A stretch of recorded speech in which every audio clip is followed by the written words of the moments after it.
안녕하십니까. 민법 강사 김남경입니다. 우리 지난 시간에 임대차 계약을 조금 서론 부분을 공부했고 시간상으로 다 못했는데, 자, 이번 시간에 임대차를 집중적으로 우리가 살펴보겠습니다.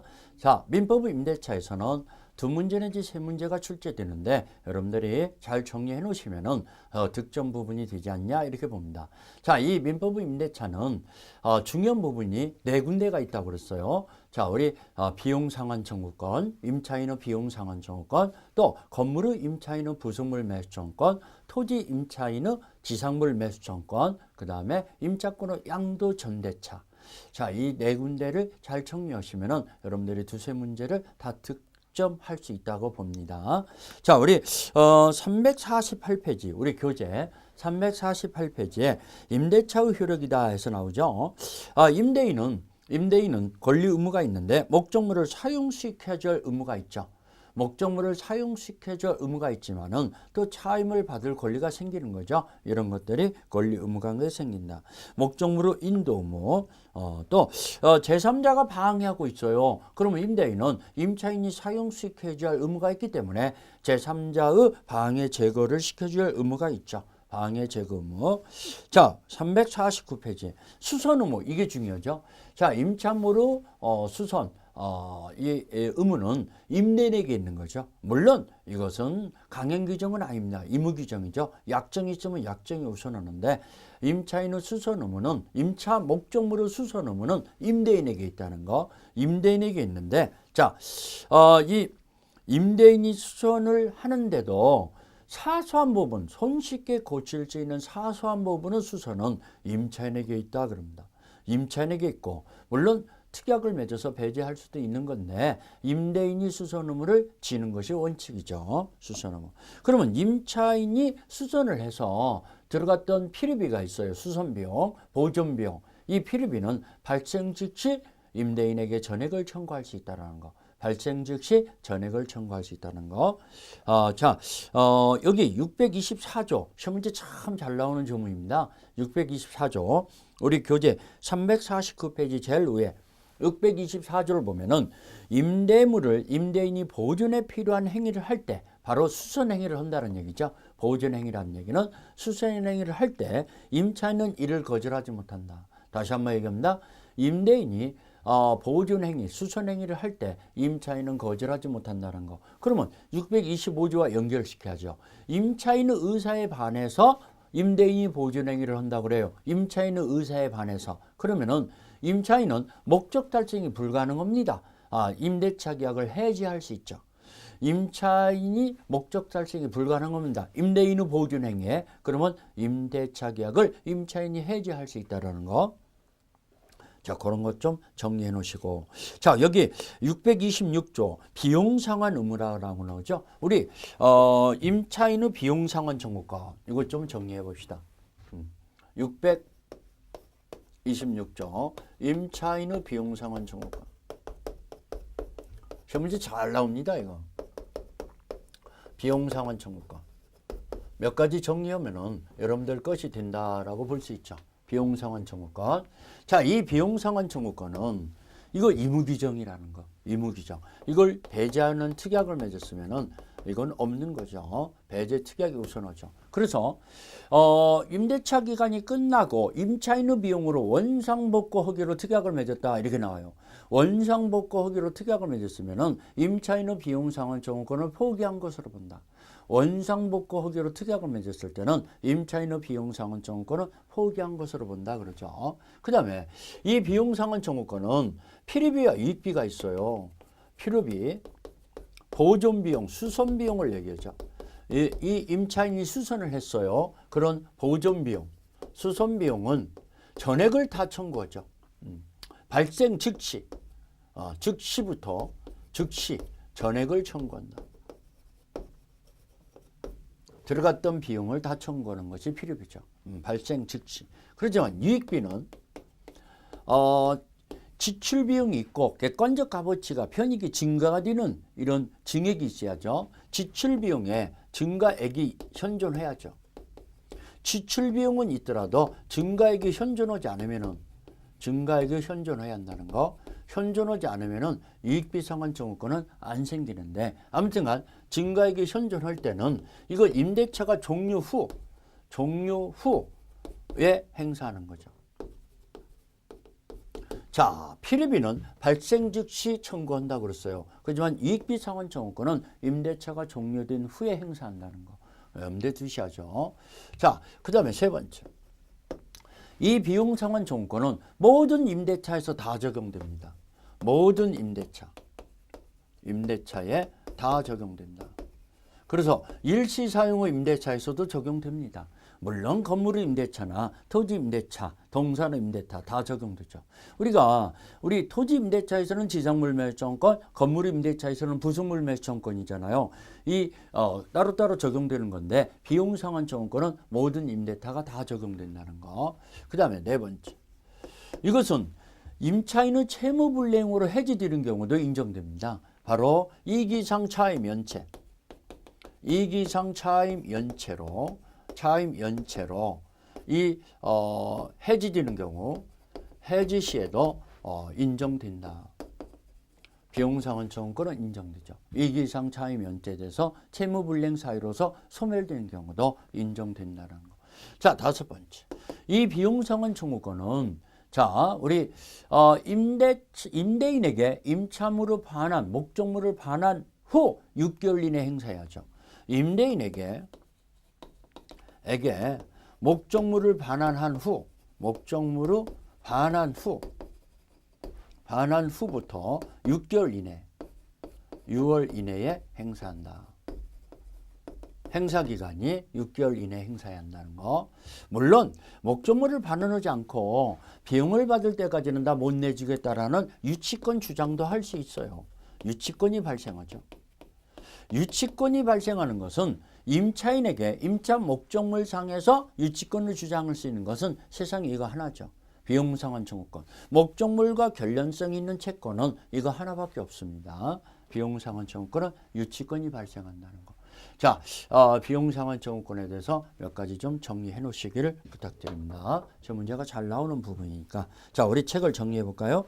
비용상환 청구권 626조. 자, 보존에 필요한 임차인이 보존에 수선하기 위해서 필요했던 피리비가 지출됐을 때는 임대인에 대해서 그 상환을 청구할 수 있다. 626조 1항에 나오죠. 이 항을 보니까 임차인 이익비를 지출했을 때는 임대차가 종료 시 가액의 증가가 현존한 때 그 지출 금액이나 증가액 중 상환을 청구할 수 있는데, 이때 임대인이 이익비에 관해서만큼은 법원에 상당한 기간을 허용받을 수 있죠. 임대인이 법원에 상당한 기간을 허용해 주도록 요청을 했을 때 법원이 기간을 허용해 줄 수가 있다는 거. 이익비에 관해서는 그러면 상당한 기간을 허용할 수 있다. 자, 피리비 이익비. 행사기간은 목적물을 임대인이 반환받은 날부터 6개월 이내 행사해야 한다. 제척기간이 걸리죠. 그 다음에 유치권. 자, 유치권, 이 피리비 이익비에 관해서 유치권을 주장할 수 있다는 거. 그 다음에 이건 의무규정이라는 거, 이런 것 좀 정리해 놓으셔야죠. 그래서 원상복구하기로 특약을 맺었다 하면은 비용상환 청구권은 포기한 거기 때문에 유치권 행사 못하죠. 원상복구하기로 특약을 맺었을 때. 자, 임대인의 담보 책임이다. 우리 임대차 계약도 유상계약이기 때문에 임대인의 매도인의 하자 담보 책임이 그대로 적용돼요. 임대인이 매도인 역할을 하는 거죠. 그래서 목적물을 사용 수익하지 못하게 됐다든가 또는 여러 가지 수량이 부족하다든가 이랬을 때는 임차인은 임대인한테 책임을 물을 수 있는 거죠. 매도인의 담보 책임이 그대로 적용된다. 자, 우리 판례 박스를 정리해 볼까요? 350페이지 판례. 임대인이 수선행위가 있는데 1번에 두 번째 줄에 사소한 것, 손쉽게 고칠 수 있는 사소한 것은 임차인이 수선을 해야 한다는 판례 내용이죠. 그 다음에 2번 판례는 임대인이 수선 의무를 부담하게 되는 임대차 목적물의 파손 장애의 정도가, 자, 우리 임대인이 수선하는 거 대부분의 수선은 임대인이 해야죠. 만약에 임차인이 수선하기로 특약을 맺었더라도 대규모 수선은 임대인이 해야 한다라고 판결을 내렸죠. 그러면은 여기 3번 판례를 보면은 임차인은 안전 배려나 도난 방지 보호무까지도 있냐? 일반적으로는 그게는 없죠. 안전배려나 도난방지 의무까지 있는 건 아니죠. 다만 특수한 임대차라고 볼 수 있는 숙박계약, 숙박업소에서는 숙박계약에서는 이 숙박업자인 이 뭡니까 주인은 임대인은 임차인은 고객의 안전배려 의무까지도 부담한다 그러죠. 그런 예를 들어서 고객이 복통이 나서 배가 아파서 뭐 이렇게 굉장히 뭐 힘들어할 때는 병원에 이렇게 뭡니까 119를 불러서 병원에 실어다 주고 이런 것을 임대인이 해야 할 의무를 지고 있는 거죠. 안전배려 의무까지도. 자, 4번. 임대인이 수선 의무와 임차인의 차임 지급 의무다. 자, 임대인이 수선을 안 해주다 보니까 임차인이 사용을 못하게 되는 경우 있죠. 전부를 사용을 못하는 경우도 있고 일부분을 사용을 못하는 경우도 있겠죠. 그러면 전부를 사용을 못하게 되면은 전부 차임 지급을 거절할 수 있습니다. 만약에 일부분을 사용을 못하게 되면은 그의 비율에 해당되는 차임 지급을 거절할 수 있다. 그의 비율, 사용을 못하게 되는 그 비율에 되는 차임 지급을 거절할 수 있다라고 판결을 내렸죠. 자, 우리 351페이지에 임차인의 권리 의무다. 임차인은 임차 목적물을 사용 수익할 권리가 있죠. 사용 수익할 권리가 있다. 근데 용도에 맞춰서 사용 수익해야지. 예를 들어서 주거용 건물을 공장용으로 사용한다든가 이러면 안 되죠. 이랬을 때는 임대인은 용도를 위반한 위반 사항을 들어서 계약을 해지하고 또 손해배상까지도 원상 회복까지도 청구할 수 있죠. 그 다음에 그래서 의무를 위반해서 임차인이 사용을 했다 봅시다. 그러면 임대인은 임차인한테 손해배상 청구권을 행사할 수 있는데 그 손해배상 청구권은 임대인이 목적물을 반환받은 날부터 6개월 이내 이 비용상환 청구권의 행사 기간과 똑같습니다. 이것 좀 잘 기억하세요. 이게 시험 문제가 나올 가능성이 꽤 높다고 봅니다. 자, 이 임차인이 의무를 위반해서 사용하고 있을 때 임대인이 손해가 발생했어요. 그러면 임대인은 임차인에게 손해배상을 청구하는데 목적물을 반환받은 날부터 6개월 이내에 행사한다는 거. 임대인의 임차인의 손해배상 청구권은 그때 행사해야 한다. 자, 임차권의 대항력이다. 우리 아까 얘기했던 임차권 설정 등기가 됐다든가 아니면 토지 임대차에서 임차인의 건물에 보존 등기를 하면은 임차권 등기 없이도 대항력 생긴다. 물론 주택이나 상가에서는 특별법에 의해서 주민등록이나 사업자 등록을 가지고도 대항력 생기는 경우가 있다는 거 특별법에서 그런 걸 얘기했고 임차권의 양도와 전대다. 임차권의 양도와 전대가 되려면은 629조 임대인의 동의 없이는 양도 전대하지 못하죠. 원칙적으로 임대인의 동의 없이는 물론 소부분의 전대차는 임대인의 동의를 요하지 않는다고 했지만은 원칙은 임대인의 동의를 얻어야죠. 근데 이 동의는 의무규정이에요. 동의 없이 양도 전대하기로 특약을 맺는 경우 있죠. 설정 계약에서 그랬을 때는 동의가 없어도 됩니다. 의무규정이죠. 그 다음에 이 동의는 이 뭡니까? 대항력권이죠. 그래서 동의 없이 양도 전대차 했더라도 무효가 되는 게 아니고 유효하다는 거. 양도 전대차 계약은 유효합니다. 왜? 임대인의 동의는 대항력권이니까. 그러면 동의 없이 양도 전대했을 때는 의무 위반을 이유로 임대인은 임대차 계약을 해지 청구할 수 있죠. 임대인은 임대차 계약을 해지할 수 있다. 이게 바로 629조 2항에 나오잖아요. 그 다음에 630조를 보면은 동의를 얻어서 전대차 했을 때 이 임대인은 전차인한테 직접 차임 청구할 수 있다는 거. 동의를 해줬을 때는 임대인은 전차인한테 직접 차임 청구를 할 수 있다는 거. 그 다음에 동의가 있었을 때는 임대인과 임차인이 합의에 의해서 임차권을 소멸시켰더라도 합의 해지가 되더라도 전차권은 소멸하지 않는다는 거. 631조에 나오죠. 전차인을 보호하기 위한 규정이죠. 시험 문제 잘 나옵니다. 다시 한번 얘기합니다. 동의가 있는 전대차에서는 전차권이 기간이 남아있는 동안에는 임대인과 임차인이 합의에 의해서 임차권을 소멸시켰더라도 해지했더라도 전차권은 소멸하지 않는다 그럽니다. 631조. 그 다음에 632조. 아까도 말씀드렸지만 건물의 임대차에서 소부분을 타인한테 사용케 하는 경우에는 임대인의 동의 없이도 할 수 있다 그렇습니다. 임대인의 동의를 요하지 않는다. 그러면은 우리 여기서 중요한 거니까 그림을 하나 그려가면서 특히 시험 문제가 무단양도 무단전대차 중심으로 나옵니다. 동의 없이 양도 전대차가 됐을 때는 어떤 효과가 생길 것인가 지금부터 하나 설명을 좀 들어가겠습니다. 자, 우리 갑이라는 사람은 이 건물을 갑이 임대인이죠. 이 을이 임차인이죠.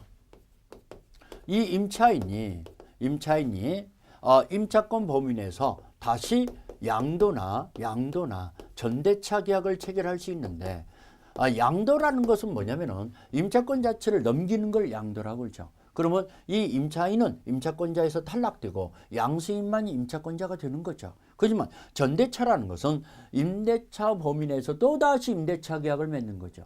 그러면 전차권이 있다 하더라도 임차권은 그대로 살아있죠. 만약에 임차권이 소멸하게 된다면 전차권도 소멸하게 되는 거거든요. 그래서 그런 점에서 차이가 나죠. 아무튼간 이 임대인의 동의를 얻어서 양도 전대해야 하는데 무단으로 양도 전대했어요. 동의 없이 양도 전대했을 때 어떻게 되겠냐. 무단 양도 전대가 됐을 때는 이 양도 전대차 계약은 일단 유효하다고 그랬어요. 유효합니다. 다만 임대인의 동의는 대항 요건이기 때문에 동의가 대항 요건이에요. 대항 요건으로서 이 양수인이나 전차인은 무단 양도 무단 전차인이기 때문에 이 임대인 갑에게는 대항하지 못하죠. 갑에게는 불법점이자죠. 양수인이나 전차인은 갑에게는 대항하지 못하는 불법점이죠. 그러면은 갑은 동의 없는 이유로 의무 위반 이유로 임대차 계약을 해지 청구할 수 있어요. 그러면 즉시 임차권은 소멸하는 건데 해지 청구가 가능한데 해지하지 않고도 차임을 계속 받을 수 있어요.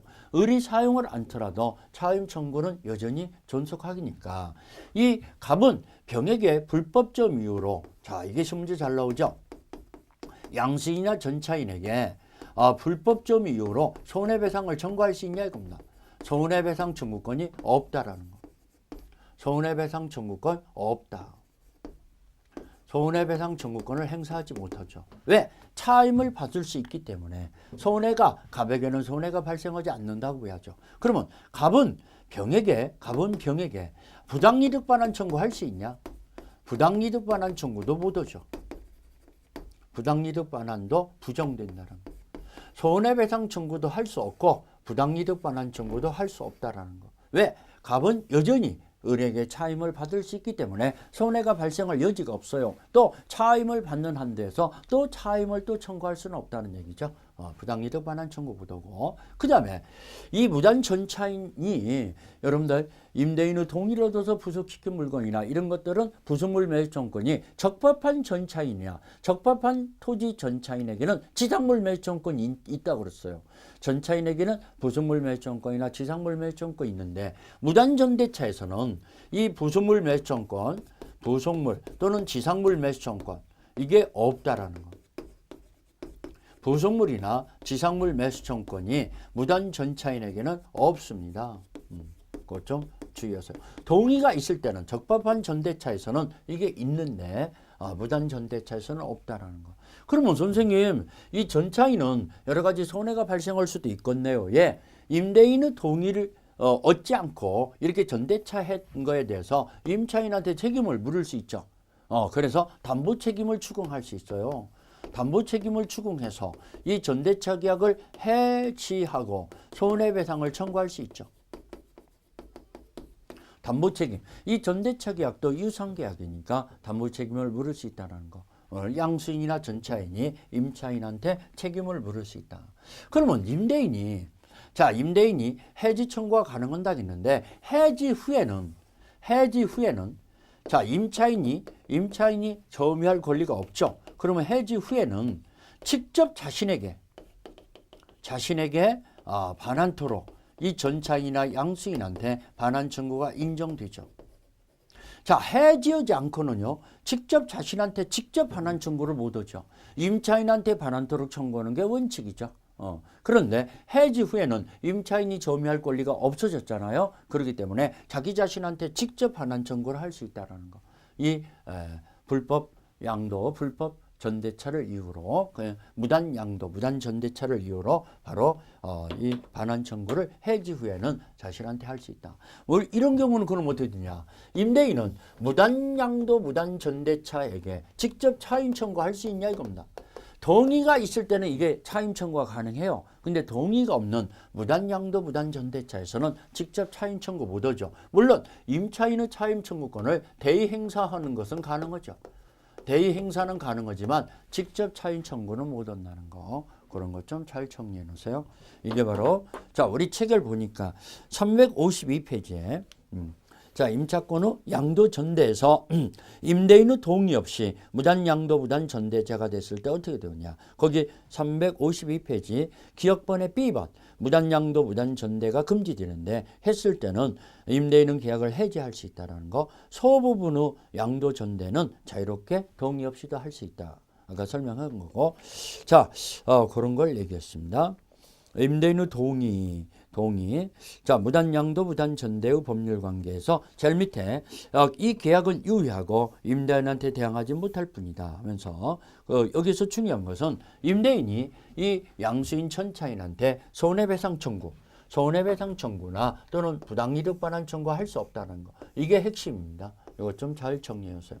임대인은 이 전차인이나 양수인한테 손해배상 청구, 불법 점유에 의한 손해배상 청구나 부당이득 반환 청구할 수 없죠. 왜? 여전히 차임을 받을 수 있기 때문에. 그 얘기가 352페이지 제일 밑에 부분에 자세히 써놨죠.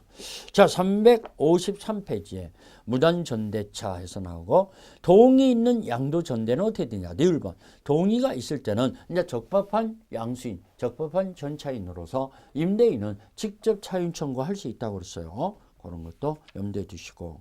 자, 우리 기출 체크 문제를 볼까요? 기출 체크 문제. 자, 갑소유 건물을 임차하고 있던 을이 갑의 동의 없이 을을 다시 병에게 전대했다. 다음 설명 중 틀린 것은 갑소유 건물을 임차하고 있던 을이 갑의 동의 없이 다시 병에게 전대했어요. 틀린 거. 1번. 특별한 사정이 없는 한 갑은 무단 전대를 이유로 임대차 계약을 해지할 수 있다. 자, 무단 전대 이유로 임대차 계약을 이 해지할 수 있다. 해지할 수 있죠? 동의 없이 했으니까 1번 맞고. 2번. 을은 병에게 건물을 인도하여 병의 사용 수익할 수 있도록 할 의무가 있다. 무단 전대차가 됐더라도 이 전대차 계약은 유효니까 임차인은 이 전차인한테 사용 수익해줘야 할 의무가 있죠. 그걸 못 하게 되면은 담보 책임을 추궁할 수 있다고 그랬잖아요. 아무튼 2번도 맞았죠. 3번. 을과 병이 전대차 계약에도 불구하고 갑과 을의 임대차 관계는 소멸하지 않는다. 자, 전대차가 됐다 하더라도 이 해지하지 않는 한은 임대차 관계는 계속 존속하는 거죠. 그렇죠? 그래서 3번도 맞고. 4번. 임대차 계약이 존속하는 동안에 갑이 병에게 불법 점유 이유로 차임 상대로 손해배상을 청구할 수는 없다. 여기. 갑은 을한테 차임을 여전히 받을 수 있기 때문에 병에게 불법 점유 이유로 손해배상 청구나 부당이득 반환 청구 할 수 없다고 그랬어요. 손해배상 청구나 부당이득 반환 청구 할 수 없다라는 거. 그러면은 4번 맞았죠. 5번. 을이 건물의 소부분을 병에게 사용해야 하는 경우는 이거 임대인의 동의 없이도 가능하다고 그랬잖아요. 소부분은. 자, 갑이 이를 이유로 임대차 계약을 해지할 수 있다. 해지할 수 있다라고 나왔으니까 틀렸죠. 임대인의 동의 없이도 소부분의 이 사용케 하는 것은 가능하기 때문에 임대인은 해지할 수 없죠. 그래서 5번이 틀렸네요. 5번이. 그런 식으로 문제화 되는 거구나. 자, 354페이지에 638조 해지 통고에 의한 전차인의 통지다. 자, 이게 뭔 말이냐면은 여러분들 우리 이 동의가 있는 전대차에서 동의가 있는 전대차가 이루어졌는데 동의 있는 전대차요. 임대인이 임차 기간을 정하지 않았어요. 그러면 임대인은 임차인한테 언제든지 해지 통고할 수 있죠. 그러면 전차인도 이 임차권이 소멸하면 전차권도 동의가 있는 전차권이라도 소멸하는 건데 전차인도 나갈 수 있는 기간을 쥐할 거 아닙니까? 그래서 임대인이 임차권을 해지 통고했다는 것을 통지해 줘야 할 의무가 있죠. 전차인한테 통지가 도달한 날부터 6개월 동안 기다려야 합니다. 그래야 전차권이 나갈 수 있는 기간을 취하기 때문에 전차권이 소멸하게 되는 거죠. 그게 바로 638조죠. 전차인에게 통지가 도달한 날부터 6개월이라는 기간을 전차인이 이사갈 수 있도록 기간을 주는 거죠. 그 후에 해지 효력이 발생하는 거죠. 자, 전차인은 임대 청구권과 매수 청구권이다. 자, 우리 토지전대차에서 임대인의 동의가 있는 전차인에게는, 적법한 전차인에게는, 자, 기간이 만료됐는데 지상 건물이 현존합니다. 전차인의 건물이 현존합니다. 그러면 임대인에게 계약갱신 청구권이 생기죠. 근데 임대인이 거절하면은 이 건물 사가시오라는 지상물 매수권이 생기는데, 다만 동의 없는 무단 전차인에게는 지상물 매수권이 없다고 그랬죠. 동의 없는 무단 전차인에게는 동의가 있을 때 인정되는 거죠. 이 전차인은 부속물 매수권, 이것도 마찬가지죠. 다만 이 부속물 매수권에서 여러분들이 주의할 것은, 동의가 있는 적법한 전차인에게 부속물 매수권이 인정되는데, 이것은 임대인한테 행사한다는 거. 임대인한테 부속물 매수권을 행사하기 때문에 임대인의 동의를 얻었다든가, 임대인으로부터 매수한 부속물, 또는 임대인의 동의를 얻어서 임차인으로부터 매수한 부속물일 때 인정된다는 거. 그것 좀 주의하세요. 임대인에게 행사하는 거기 때문에 임대인의 동의, 임대인의 매수한 부속물이라는 요건이 갖춰져야 한다는 걸 주의하셔야 합니다. 그것 좀 염두에 두시고, 자, 이 부속물 매수권도 무단 전차인에게는 인정되지 않죠. 적법한 전차인에게만 인정된다는 거, 그런 걸 내겠습니다. 자, 우리 차임 증감 청구권이다. 차임 경제사정의 변동에서 증액이나 감액을 청구할 수 있죠. 차임 지급 시기는 특별한 약정이 없는 한 후급이죠. 여러분들, 임대차 계약에서 차임은 유상계약이니까 반드시 있어야 한다고 그랬어요. 반드시 있어야지만은 이 차임은 금전에 한하지 않습니다. 물건일 수도 있다라는 거. 차임은. 그 다음에 차임이 이익 이상 연체됐을 때는 임대차 계약을 해지할 수 있는데, 상가 건물의 임대차에서는 3기라는 걸 염두에 두셔야 합니다. 민법이나 주택 임대차에서는 2기지만은 상가는 3기입니다. 자, 그 다음에 우리 법정 담보 물건이라는 말이 나오죠. 자, 법정 담보 물건은 뭐냐면은, 자, 우리 이 임차인이 차임이 연체되고 있어요. 임차인이 차임이 연체되고 있는데, 임대인이 임차인의 동산에 압류를 하는 경우와 임대인이 임차인의 건물에 압류하는 경우가 있죠. 그 두 가지가 바로 임차인의 차임 연체가 됐을 때, 차임 연체 시에 임차인의 동산 또는 과실에 압류하는 경우 있죠. 과실에 압류가 됐을 때는 법정 질권이 발생하죠. 동산이기 때문에 질권이 발생합니다. 그렇지만, 자, 이 차임 2년 이상 차임이 연체됐는데 임대인이 임차인의 건물에 압류하는 경우 있죠. 임차인의 건물에 압류 등기를 하는 경우 있죠. 그랬을 때는 법정 저당권이 발생하죠.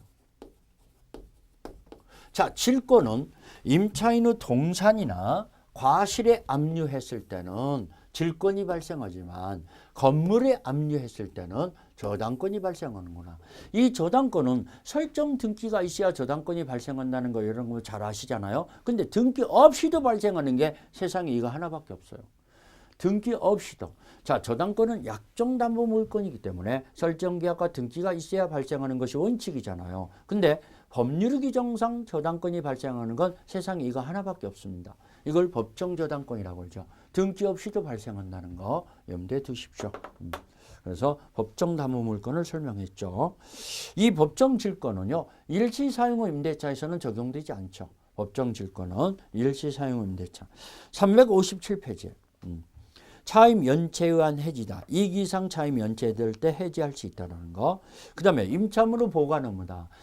임차인은 선량한 관리자의 지임으로서 임차물을 보관해야 할 의무가 있죠. 만약에 임차물을 권리를 주장하는 제3자가 나타났을 때는 임대인한테 통지해 줘야죠. 그 다음에 임차인이 임차 목적물에 수선이 필요한 부분이 있어요. 그러면 또 임대인한테 통지해 줘야 할 의무가 있죠. 물론 임대인이 잘 알고 있는 상황일 때는 통지하지 않아도 되지만은 그렇지 않을 때는 통지해줘야 한다는 거. 또 임대인이 보존행위, 수선행위를 한다고 할 때 임차인은 거절하지 못한다고 그랬어요. 그런 것도 잘 정리해 놓으시고. 자, 임차물로 반환 의무다. 임차 목적 기간이 끝났을 때는 원상 회복해주는 반환해줘야 하는데 이 반환 의무. 자, 우리 그다음에 임차물의 반환과 보증금 반환은 무슨 관계냐? 동시행 관계다라고 판결을 내렸죠. 임차 목적물을 반환해주고 보증금을 반환받는 것은 동시행 관계다. 자, 우리 기출 체크, 작년 기출 문제죠. 27위 기출 문제 357페이지 한번 풀어봅시다.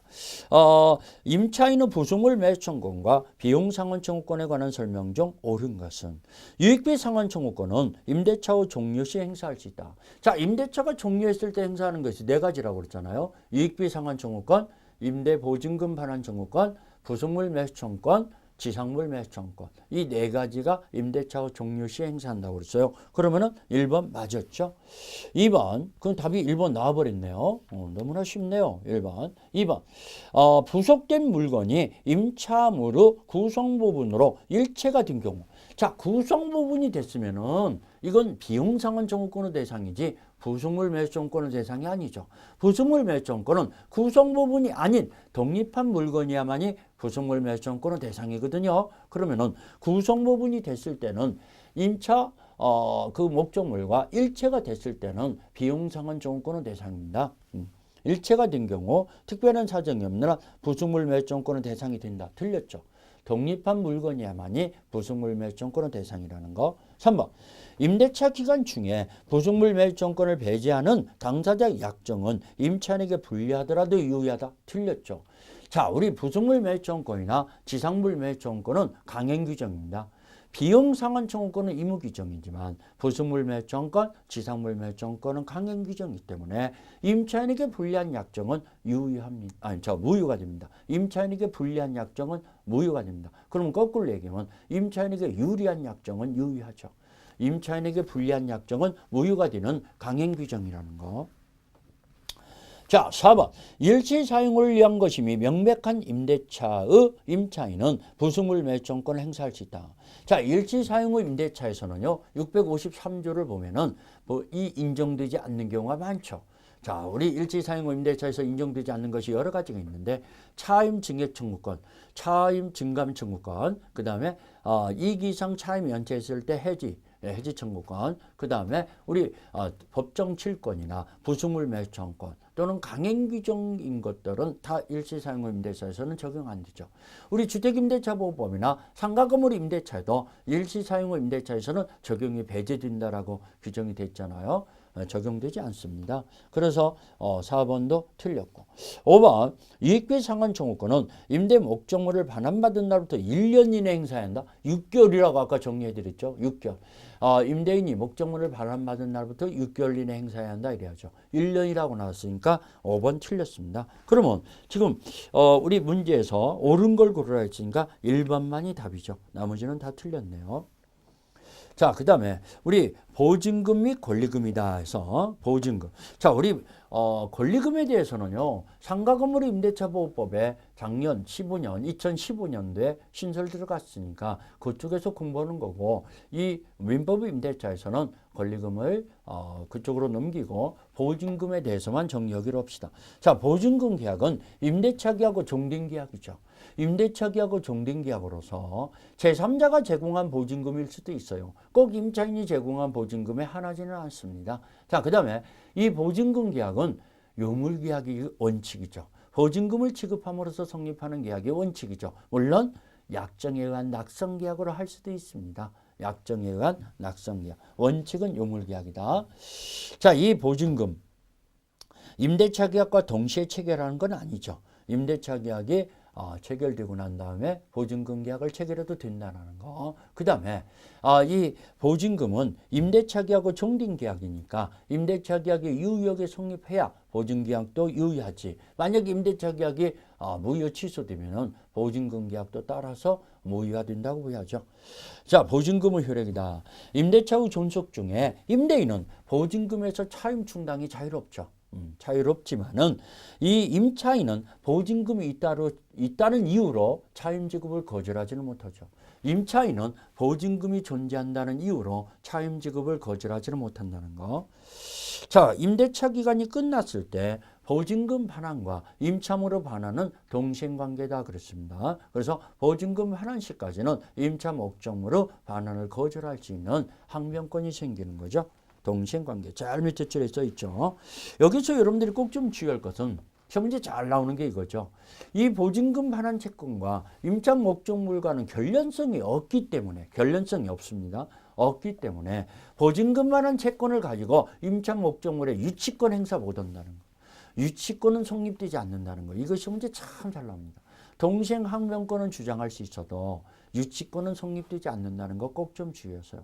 여러분들 임차 목적물과 결련성 있는 채권으로 유치권이 발생하는 채권은 단 하나밖에 없다고 그랬어요. 비용상환 채권.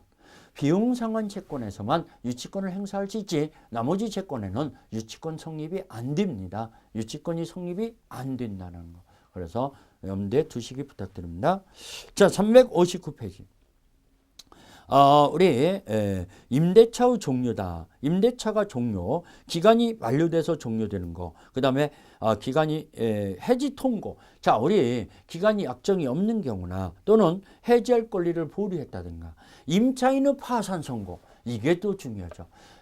637조, 637조를 보면은 임차인이 파산 선고가 되면은 임대인에게 차임을 지급하지 못한다고 봐야죠. 그러면 임대인은 나머지 잔여 기간 동안에 차임을 받지 못하는 이런 현상이 나오니까 임대인에게 부당한 침해가 될 염려가 많죠. 그래서 임대인이나 파산관제인은 해지 통고할 수 있어요. 임대인이 해지 통고하면 6개월, 파산관제인이 해지 통고하면 1개월인데 이 임차인의 파산 선고는 해지 통고 사유가 된다는 거.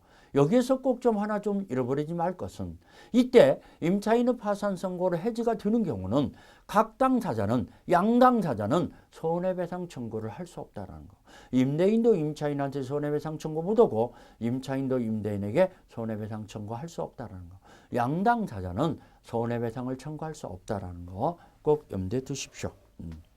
자, 그 다음에 우리 해지 청구다 해서 나오죠. 해지 청구. 해지 청구라는 것은 자, 우리 임대인이 해지 청구하는 것은 즉시 소멸하는 거. 즉시 해지 효력이 생기는 것을 해지 청구라고 하죠. 이기상 차임이 연체됐어요. 그러면 임대인은 해지 청구할 수 있죠. 무단양도 무단전대차가 됐어요. 임대인은 해지 청구할 수 있죠. 이런 식으로 임차인이 의무를 위반했을 때 임대인은 해지 청구할 수 있어요. 그러면 임차인이 해지 청구할 수 있는 것은 아까 우리 임대인이 보존행위를 했을 때 임차인은 거절하지 못하는데 임차인의 의사에 반해서 보존행위를 해요. 근데 임차 목적 달성이 불가능한 거잖아요. 이때는 임차인이 해지 청구할 수 있어요. 또 일부가 멸실됐는데 임차인은 과실 없이 멸실됐어요. 그래서 멸실된 부분 때문에 임차 목적 달성이 불가능해요. 그러면 임차인은 해지 청구할 수 있죠. 임차인의 잘못 없이 과실 없이 멸실됐을 때는 임차인은 해지 청구할 수 있다는 거. 이런 것들이 해지 청구 사유인데 즉시 소멸하는 거죠. 자, 임대차가 종료되면은 아까 얘기했듯이 원상 회복 의무가 있다라는 거, 원상 회복해 줘야 하는데, 자, 이 종료됐을 때 행사하는 권리가 네 가지라고 그랬어요. 이익비상환 청구권, 부속물 매수 청구권, 지상물 매수 청구권 이런 것들이 또 임대 보증금 반환 채권, 보증금 반환 청구권 이 네 가지는 임대차가 종료 시에 행사하는 거라고 그랬죠. 자, 그다음에 여기 우리 참고 박스를 보면은 임대차에서 강행 규정인 것들 해갖고 652조 규정을 쭉 열거해서 정리해 놨죠. 자, 일치 사용 후 임대차에서 적용이 배제되는 거 653조 해서 쭉 정리해 놨죠. 이런 것들이 일시 사용 후 임대차에서는 적용이 배제된다는 거. 그 다음에 그 밑에 참고해서 부속물 매수 청구권과 비용 상환 청구권의 비교 박스를 정리해 놨어요. 이거 굉장히 중요한 거니까 별표해 놓고 여러분들도 잘 정리해 놓으세요. 시험 문제가 참 잘 나옵니다. 아까 우리 27위 지난번 기출문제에 외교하는 문제가 나왔듯이 잘 나옵니다. 자, 부속물 매수 청구권은 형성권이에요. 형성권이기 때문에 임차인이 행사하면은 바로 부속물의 매매 계약이 성립되죠. 임대인은 승낙이 필요 없어요. 임대인은 거절하지 못해요. 부속물 매수 청구권은 형성권이기 때문에. 하지만 비용 상환 청구권은 청구권이라는 거 그다음에 부수물 매정권은 그 독립한 물건이야지 그 임차 목적물의 구성 부분이 됐을 때는 안 된다고 그랬죠. 구성 부분이 되면은 독립성이 없는 경우에는 비용 상환 청구권의 대상이라고 그랬죠. 독립한 물건이야만이 구성 부분이 아닌 경우에 부수물 매정권의 대상이 된다는 거. 자, 이 부수물 매정권은 임대인의 동의를 얻어서 부속시킨 물건이나 임대인으로부터 매수한 부수물이라는 이런 요건 중에 두 가지 중에 요건이 하나가 갖춰져야죠. 그래야 부수물 매정권이 있죠. 하지만 비용상환 청구권은 그런 제한이 없죠. 비용상환 청구권은 그런 제한이 없다는 거. 임대인의 동의를 얻지 않고 유익비를 지출했더라도 유익비 상환 청구권이 생기는 거죠. 그 다음에 이 부수물 매정권은 임차인이 이익 이상 차임이 연체됐어요. 채무불이행으로 임대차 계약이 소멸되는 경우에는 부수물 매정권이 인정이 안 됩니다. 임차인의 채무불이행 사유로 소멸되는 경우는 부수물 매정권이 인정되지 않죠. 그렇지만 비용상환 청구권은 이익 이상 차임이 연체돼서 소멸되는 경우도 채무불이행 이후로 해지되는 경우도 비용상환 청구권은 인정된다고 그랬죠. 그런 점에서 차이가 난다는 거. 그 다음에 청구 시기가 자 우리 이 부수물 매정권은 임대차가 종료 시에 행사한다고 그랬죠. 그렇지만 비용상환 청구권은 자 우리 필요비는 발생 즉시 전액을 청구한다고 그랬죠. 그렇지만 이익비는 임대차의 종료 시에 행사하는 거고 증가액이 현존하는 경우에 그래서 그런 점에서 차이가 난다. 자 우리 이 부수물 매정권은 강행 규정이기 때문에 이걸 임차인에게 불리한 특약은 무효가 되지만 비용상환 청구권은 의무 규정이라고 그랬죠. 그렇기 때문에 이 임차인에게 불리한 특약이 배제하는 특약 그러니까 비용상환 청구권이 없기라는 특약을 했을 때 특약이 유의하죠. 그래서 임대차 관계가 끝나고 임차인의 비용으로 원상 회복하기로 약정을 맺었을 때는 비용상환 청구권은 포기한 것으로 본다 그랬습니다. 자, 우리 부수물 매대금 채권에 유치권이 성립이 안 됩니다. 유치권이 성립이 안 되고 동시행 항변권은 생기죠. 부수물을 인도해 주는 것과 그 매매대금을 받는 것은 동시행 관계다 그럽니다. 동시행 항변권은 인정되지만 유치권은 성립이 안 돼요. 그렇지만 유익비 상환 청구권, 필요비 상환 청구권은 바로 유치권 성립이 되는 비용 상환 청구권에 대해서는 유치권을 주장할 수 있죠. 그 다음에 밑에 판례가 이것도 중요한 거기 때문에 판례 정리를 잘 해놓으셔야죠. 우리 토지 임대차에서의 지상물 매수청권 아주 중요한 겁니다. 토지 임대차에서 지상물 매수청권 우리 중요한 거기 때문에 좀 몇 가지 좀 정리해 드리겠습니다. 아주 시험 문제 아주 잘 나옵니다. 뭐 매년 나오다시피 하죠. 매년 나오다시피. 그래서 중요한 거기 때문에 좀 토지 임차인의 지상물 매수청권을 좀 중요한 것들을 판례를 정리해 봅시다.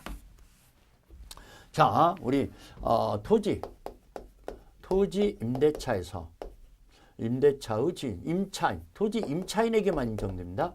임차인의 지상물 매수청권이다. 이 지상물 매수청권은 643조.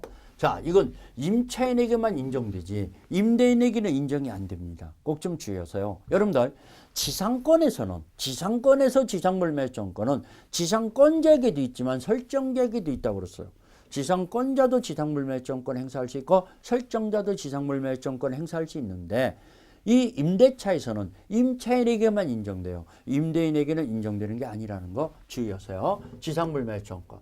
그러면 이 지상물 매수청권은 토지 기간이 만료됐는데 기간 만료 시에 이 임대인이 계약갱신을 거절해요. 임대인이 계약갱신을 거절해요. 갱신을 거절. 계약갱신을 임차인이 원하는데도 기간을 연장을 원하는데도 임대인이 거절합니다. 그러면 이 건물 사가시오라고 할 수 있죠. 자, 이 지상물 매수청권은 이 미등기 무허가 건물이라도 인정됩니다.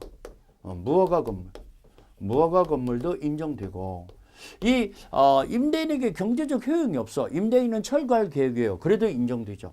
임대인에게 경제적 효용이 없어요.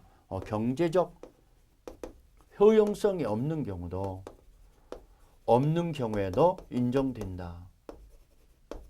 이런 경우도 인정되죠. 미등기 무허가 건물이라 하더라도 인정되고. 그 다음에 이 지상물 매수청권은 자, 이건 형성권이에요. 그러면 형성권이기 때문에 이건 행사하면은 바로 계약이 성립되는 거지. 임대인의 동의가 필요 없죠. 임대인의 동의가 필요 없다는 거. 동의 필요 없다. 바로 형성권이기 때문에 행사하죠. 그러면 이 지상물 매수청권은 부속물 매수청권과 틀리게 기존 건물이라도 인정되는 거고 또 임대인의 동의를 얻어서 임대인의 동의 없이 건축한 경우도 건축 시에도 인정되죠. 임대인의 동의를 얻어서 신축한 건물에만 한정되는 건 아니라는 거. 임대인의 동의 없이 건축한 경우도 인정됩니다. 자, 이 지상물 매수청권은 강행 규정이죠. 강행 규정이기 때문에 이 임차인에게 불리한 약정은 무효죠. 임차인에게 불리한 약정은 무효죠. 그 다음에 이 지상물 매수청권은 이 채무불이행에 의한 채무불이행 2기 이상 차임 연체됐어요. 차임 연체에 의한 소멸시 연체에 의한 소멸에 의한 소멸시에는 인정되지 않죠. 소멸시에는 부정된다. 지상물 매수청권 없죠. 임차인을 보호해 줄 필요가 없잖아요. 그 다음에 자 우리 임대인 토지와 제3자의 토지와 임차지상의 토지 임차지상과 제3자의 토지 임차지라는 것은 임대인의 토지죠. 제3자의 토지에 양다리 걸쳐 있는 경우 있죠. 제3자의 토지에 걸친 건물 걸쳐 있는 건물이더라도 자, 이런 경우도 이 임차지상에 있는 임대인 토지 부분에 있는 그 건물 부분이 구분 소유권의 대상일 때는 인정되죠. 그러면 구분 소유권의 대상이 아니에요. 대상 시에 인정된다는 거. 구분 소유권의 대상이 아니라면은 이거 인정된다고 볼 수 없죠. 임차지상의 토지에 구분 소유권의 대상이 될 때만 지상물 매수청권이 인정된다는 거. 이 지상물 매수청권은 매매대금에 대해서는 동시행 항변권이 생기죠. 동시이행 항변권이 생기지 유치권은 주장 못하죠. 유치권 주장 못한다는 거. 그 다음에 우리 아까 얘기했듯이 지상건물에 근저당권이 설정됐다 하더라도 지상물 매수청권 행사할 수 있다고 그랬죠. 지상건물에 근저당권이 설정됐더라도 인정된다는 거. 이런 것들이 자, 토지 임차인의 지상물 매수청권. 우리 판례 박스를 정리해 볼까요? 매수청구권이 인정되는 경우다 해갖고 존속기간이 만료돼서 소멸돼야 하는데 차임이 연체돼서 해지되는 경우는 행사할 수 없다. 1번에 동그라미 1번. 동그라미 2번을 보면은 기간이 약정이 없어서 임대인이 해지 통고했을 때는 매수청구권은 즉시 행사할 수 있다고 그랬죠. 임대인이 계약갱신을 거절한 거나 마찬가지라고 그렇죠. 기간이 약정이 없어서 임대인이 해지 통고했을 때는 즉시 지상물 매수청권 행사할 수 있다는 거. 자, 2번에 매수청권 대상이 되는 지상물의 범위다. 여기 이 기존 건물이거나 임대인의 동의를 얻어서 신축한 것에 한정되는 건 아니다. 그러니까 임대인의 동의 없이 신축한 건물이라 할지라도 인정된다는 얘기죠. 자, 동그라미 2번에 임대인에게는 경제적 가치가 없어요. 미등기 무허가 건물이에요. 그래도 인정됩니다. 그 다음에 우리 여기 동그라미 4번을 보면은 임대인 토지 부분과 제3자의 토지 부분에 걸쳐서 건립된 건물이에요. 그러면 임대인 토지 부분에 구분 소유권의 객체가 될 수 있는 경우만 인정되고 구분 소유권의 객체가 될 수 없다면은 매수 청구권은 허용되지 아니한다라고 나왔죠. 3번 매수청구권 행사는 재판상으로도 행사할 수 있고 재판위로도 행사할 수 있는데 반드시 재판상으로 행사할 필요는 없다라고 나오죠. 그 다음에 여기 3번에 2번이 중요하다고 그랬죠. 기간이 만료됐는데 임대차 관계가 소멸됐더라도 이 대항력 있는 임차권일 때는 그 토지가 신소유자에게 양도됐어요. 새로운 소유자한테도 지상물 매수청구권 행사할 수 있다고 그랬죠. 새로운 소유자도.